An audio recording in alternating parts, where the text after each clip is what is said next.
Pattern snakes. Start with the snake printed on the piece of paper.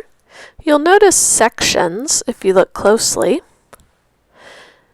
Inside of each section, you will need to create a different pattern.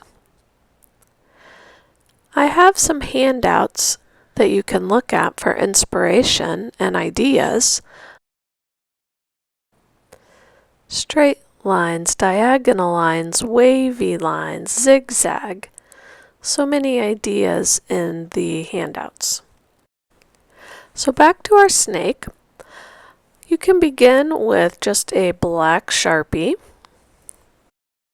And I like to start in the very end section. I guess that would be his tail. And I'll just start simply with some straight lines.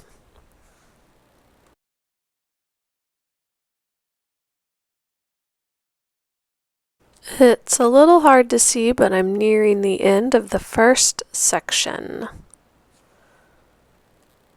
Now I need to think about what type of line to add into the next section. I think I'll do one of my favorites, the good old zigzag.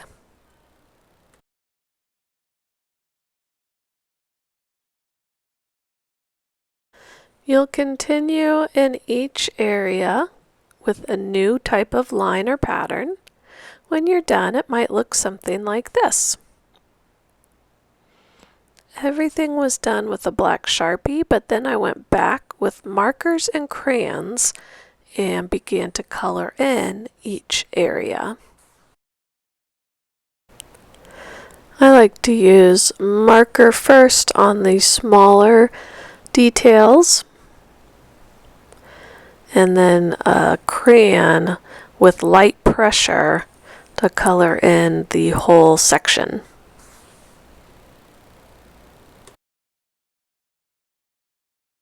Another way you could create your pattern snake is by using colored markers instead of the black Sharpie to create your lines. This just makes for a little more colorful snake.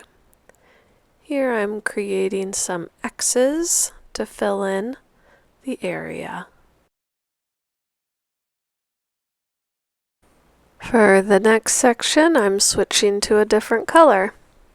I think I'll do a loopy line.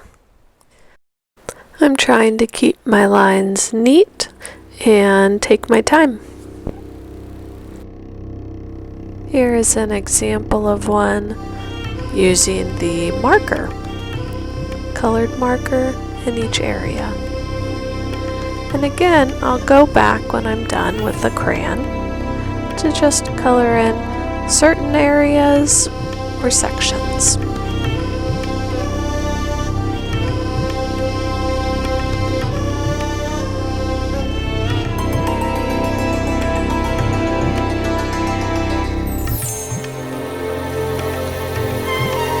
Once your snake is completely filled in, you'll get a pair of scissors and first cut the snake out, which is just a large circle.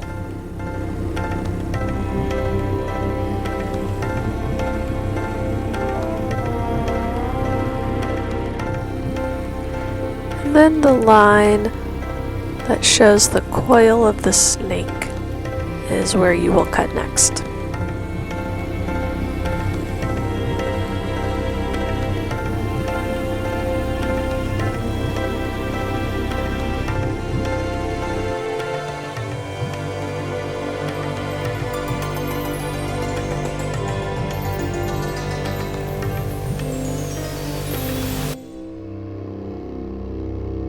To finish your snake so you can hang it, you will need a hole puncher and a little piece of white sticky tape. You take that white piece of tape and fold it over where the snake's mouth would be. This just reinforces the hole you're going to punch, so it's less likely to tear.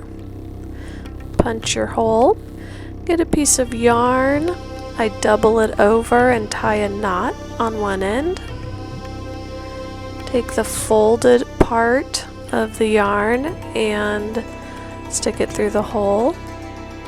Open it up and put the end of the yarn through. And then pull very gently. And now you have a spiral snake that you can hang somewhere. Have fun, and I can't wait to see your finished pattern snakes.